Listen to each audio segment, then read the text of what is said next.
The moment Mike Trout stepped on the field in his rookie season at just 20 years old, he was the best player in baseball. Across the next decade, there wouldn't be a player on the planet who was in the same realm as him. There were some outstanding single seasons from other players like Mookie Betts and Bryce Harper, but nobody was able to display the elite consistency on a year-to-year basis like Mike Trout.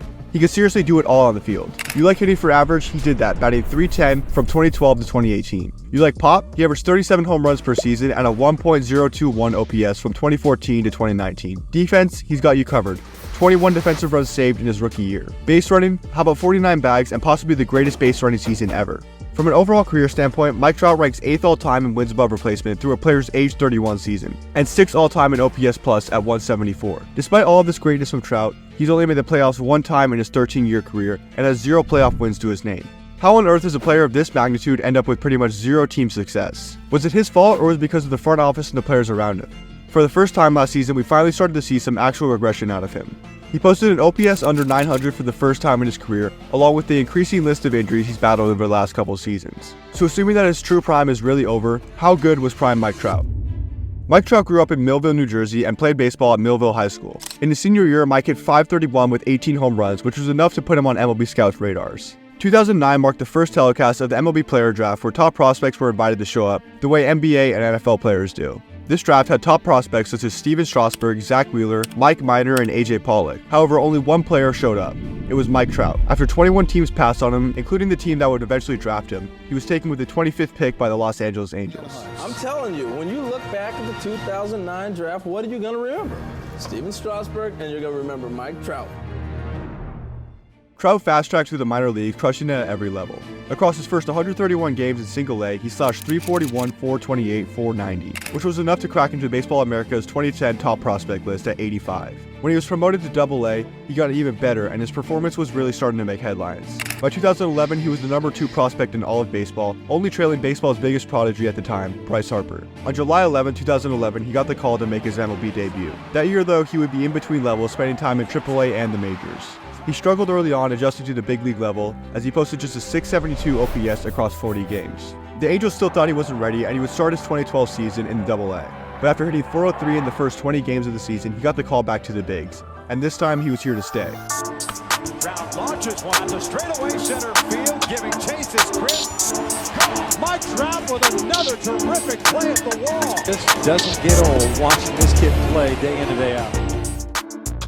It's rare that a player's prime starts in their rookie season, but this was the case for Trout. His rookie year in 2012 was not only the greatest rookie season of all time, but one of, if not the greatest all-around season of all time. Now, I'm not saying that this is the best single season ever, but from a combination of hitting, defense, and base running, it's hard to find someone who's been able to match what Trout did. Trout is one of 4 players in MLB history to have an OPS plus of 165 or higher, a defensive WAR of 2 or higher, and steal 40 or more bags. That may sound like an ESPN stat, but it really does paint a picture of just how good Trout was this year in all 3 aspects of baseball. He led the majors in wins above replacement, OPS plus, stolen bases, and runs, all while just being 20 years old. Surely he won the MVP, right? Sadly for Mike Trout, Miguel Cabrera took home the Triple Crown that year, and regardless of what the advanced numbers say, you're not convincing 2012 baseball writers that Trout was better than Cabrera. Trout would have been the youngest MVP in MLB history, however he still did get to take home a Rookie of the Year award, an All-Star appearance, and a Silver Slugger. The Angels won 89 games but missed the playoffs as they wasted a truly special season from their young star. Despite not winning MVP, Trout came in at number 1 on MLB Network's Top 100 Players, a spot that he would find himself in quite often over the next decade, and he went out and backed up that ranking. 2013 came with a second straight 10 WAR season, which is just mind-blowing. For those unaware, WAR is an all-encompassing stat that measures a player's overall value. It's regarded as one of the most reliable ways to evaluate a player's production. So Mike Trout having the most WAR of any player in history through age 21 really tells you how ridiculous he was. For a second straight season though, he fell to Miguel Cabrera in the MVP race. His team completely let him down, specifically the pitching staff, which would become a common trend over the course of his prime.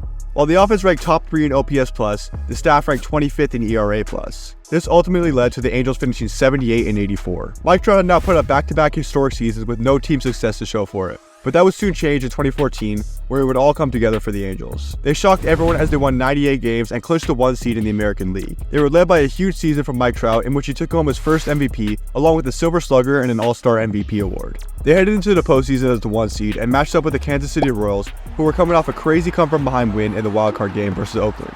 In his first ever playoff game, Mike Trout would go hitless, and the Angels would be heartbroken by an 11th inning Mike Moustakas home run. Game 2 was a carbon copy of Game 1, as Mike Trout went hitless again, and the Angels would fall victim to an 11th inning home run run by Eric Hosmer. They were now down 2-0 in a 5-game series as they headed out to Kansas City. Trout would start off Game 3 with a bang, as he would take James Shields deep for his first and only postseason hit of his career. That would be it for the 98-win Angels though, as they were swept by the Royals in 2014, a short-lived postseason letdown. Trout would not slow down though, as the next year he got even better. He led the American League in WAR and OPS plus while hitting 41 home runs and batting just below 300. If not for a second-half wrist issue, he probably would have run away with the MVP. Josh Donaldson ultimately edged him out in the MVP voting, resulting in Trout's third career runner-up to MVP in 4 big league seasons. Trout had cemented himself as the clear-cut best player in the sport at this point, but the Angels just could not find success as a team. They fell short of the playoffs again this year, going 85-77, and 2016 would be no different. You've heard this story before. Mike Trout wins MVP, leads the MLB in WAR, Angels go 74-88, miss playoffs.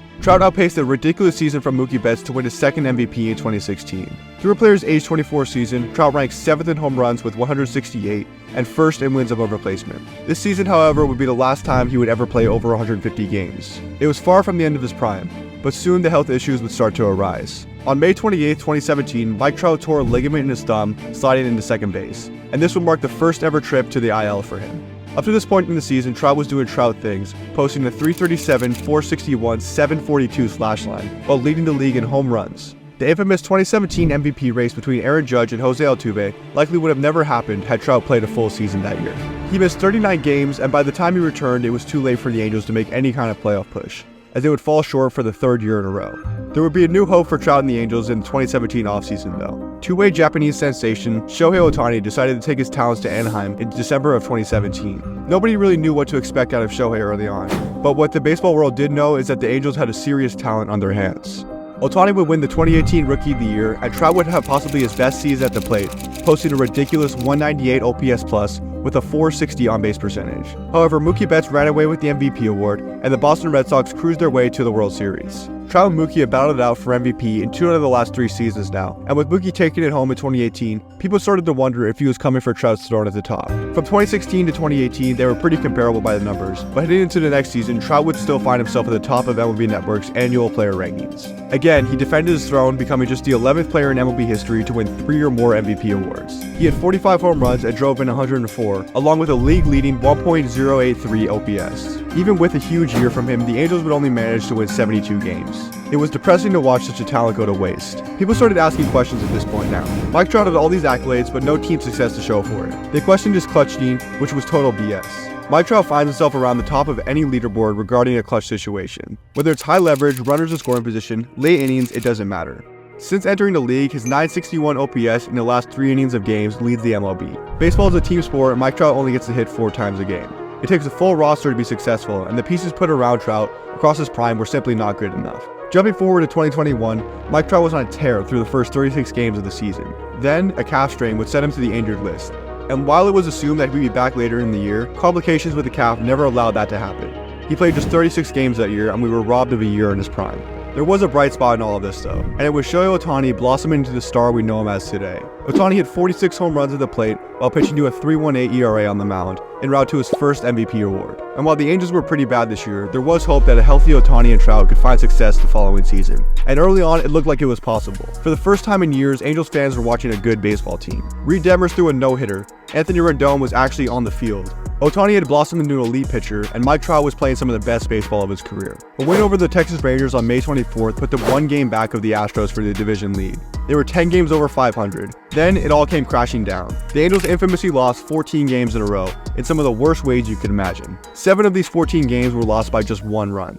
One of these came against the Blue Jays, where they had a 92% win probability in the top of the 7th inning. But the bullpen imploded on itself, and the offense couldn't recover, leading to an 11-10 loss. From May 24th on, only the Oakland A's had a worse record than the Angels in the American League. And to add insult to injury, Mike Trout would go down with a back injury in July that kept him out for over a month. What had previously looked like a breakthrough for the Angels franchise quickly fell apart, and it was only going to get worse. Despite battling through injuries in 2021 and 2022, Mike Trout was still a top 3 to 5 player when he was on the field. But that would not be the case in 2023. He dealt with more injuries, playing just 82 games that year. But in those 82 games, his numbers were much worse than normal. His OPS fell under 900 for the first time in his career, and he just wasn't the same player by this point. With his torn meniscus that will keep him out for the rest of this current season, it's safe to say that his prime is probably over. We may see some great years out of him down the line, but I don't think we'll ever see 2012 to 2019 Mike Trout again, as much as it pains me to say it.